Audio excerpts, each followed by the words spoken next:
उसके बाद उन्होंने फेयर एंड हैंडसम और फिर लालिमा और बहुत सारे ऐसे प्रोडक्ट्स, केश किंग, इसके साथ और भी बहुत सारे ब्रांड उन्होंने, कुछ ब्रांड खरीदे और कुछ उन्होंने अपने ब्रांड लॉन्च किए।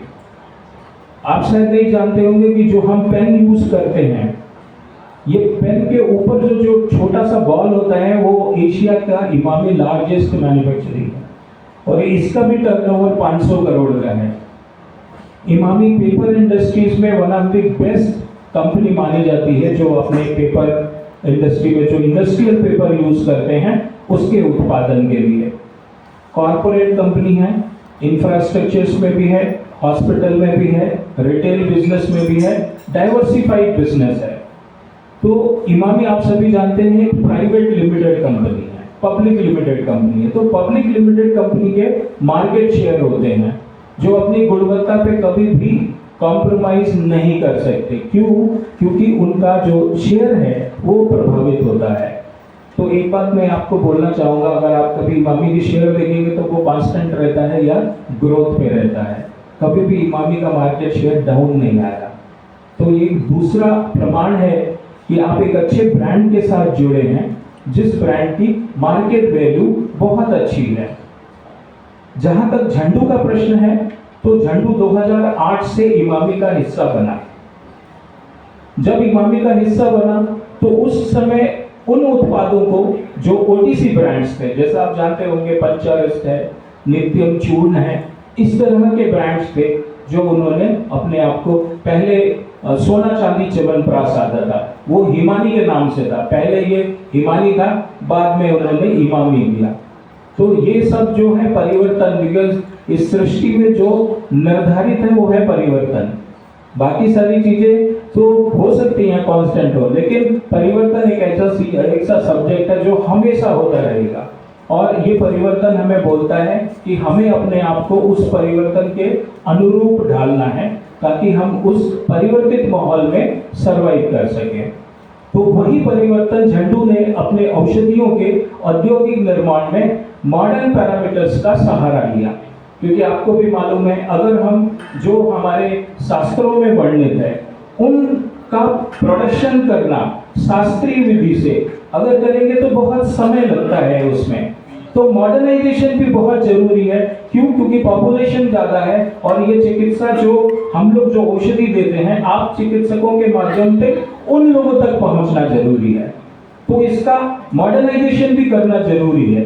तो वो मॉडर्नाइजेशन भी झंडू ने किया और मुझे खुशी होती है आपसे शेयर करते हुए कि झंडू का जो प्रयोगशाला है, जो हमारा मैन्युफैक्चरिंग यूनिट है, वो एक ऐसा पहला मैन्युफैक्चरिंग यूनिट है जो WHO सर्टिफाइड है।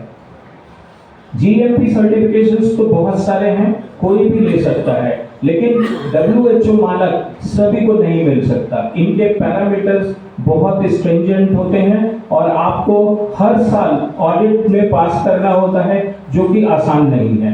तो ये एक दूसरी विधि है जिसमें मैं आपको बोलना चाहता हूँ कि झंडू पुनः इंश्योर करता है कि जो भी हमारे प्रोडक्ट उत्पाद हैं वो सुरक्षित आयुर्वेदिक दृष्टिकोण से बने हुए हैं, आयुर्वेदिक मानकों पे खरे उतरते हैं, शास्त्रोक्त हैं, मानकीकृत हैं, उनमें जो भी औषधियों का प्रयोग किया गया है वो सभी API मापदंडों पे खरे उतरते हैं और उनकी विषाक्तता परीक्षण करके देते हैं।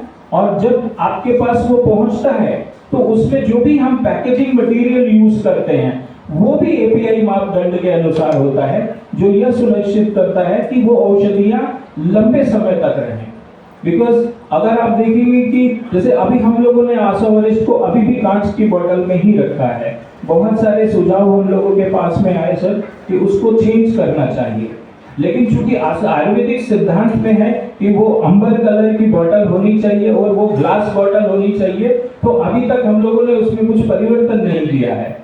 बट उसके साथ में बहुत सारी हम लोगों को इंटरनल और एक्सटर्नल प्रॉब्लम्स भी देखना होता है, ब्रेकेज वगैरह भी होता है। बहुत सारे चिकित्सक नहीं प्रेफर करते कि वो ग्लास बॉटल यूज करें, बट सबसे महत्वपूर्ण बात है कि ये सब आयुर्वेदिक सिद्धांतों पे बने होने चाहिए, क्योंकि वो सिद्धांत हमारे लिए वो गुणवत्ता निर्धारित करता है। अभी हमारे दोस्त लोग आपके साथ में हमारे आसव जो है नए आसव हम लोगों ने मैन्युफैक्चर किया है नए विधि से। पहले हम लोग सारंगधर संगीता से बनाते थे अपने आसव, अभी हमने इसको भारत भेषज रत्नाकर से बनाया है। कुछ एक जो सुझाव आए थे मार्केट से, जैसा परिवर्तन की बात हमने आपसे करी थी, तो कुछ एक सुझाव आए थे हम लोगों के पास, उस वजह से हमने इसको शास्त्र को चेंज किया, इसके कुछ विधियों को चेंज किया, क्योंकि आप जानते हैं अलग अलग शास्त्रों में अलग अलग विधियां हैं, बट जो एंड प्रोडक्ट है वो आसव में मैटर करता है कि इसमें अल्कोहल का परसेंटेज कितना है। तो हम लोग इसमें जो इंश्योर करते हैं कि अल्कोहल का प्रतिशत 11% से कम हो, 9 से 11% के बीच में हो, और पीएच भी इसका मेंटेन करके रहते हैं। स्लाइटली एल्कलाइन टेस्ट होता है इसका। उसके बाद में बॉटल की वजह से ये लंबे समय तक रहता है, और चूंकि ये संधान प्रक्रिया से बनता है तो इसमें जो केडवल के लिए जो पदार्थ हम लोग तत्व यूज करते हैं वो हम धातु की पुष्प गुड़ और दूसरे प्राकृतिक औषधियों का यूज करते हैं। तो ये सभी बातें जो है ये सुनिश्चित करती हैं कि जो प्रोडक्ट आप यूज कर रहे हैं वो उच्चतम गुणवत्ता की है। और मैं जरूर चाहूँगा अमरीश से कि कुछ वीडियो बाइट्स भी आप जरूर लीजिएगा, जो हम लोगों के लिए एक प्रोत्साहन रहेगा, क्योंकि आपका सुझाव, सभी वैद्यों का सुझाव, ये जो परिवर्तन होता है जब आप हमको कुछ सुझाव देते हैं, उन सुझाव की वजह से हम उसका परिवर्तन करते हैं। और यही सुझाव जब हमारे आशा वारिष्ठ में आया तब हमने इसको ये परिवर्तन किया। इस कार्यक्रम में कुछ हम लोगों ने वैसे तो प्रेजेंटेशन बड़ा प्रेजेंटेशन है, मैं उतने में नहीं जाना चाहता हूं, क्योंकि मैं चाहता हूं कि आप में से उपस्थित जो रहते हैं, जिस कारण से हमने इस ज्ञान प्रवाह की कल्पना की है, उस कल्पना में उस ज्ञान के प्रवाह को सुचारू रखने के लिए जो है मैं रिक्वेस्ट करूंगा कि सर आप आए और जो है अपने प्रेजेंटेशन को यहाँ दें। धन्यवाद।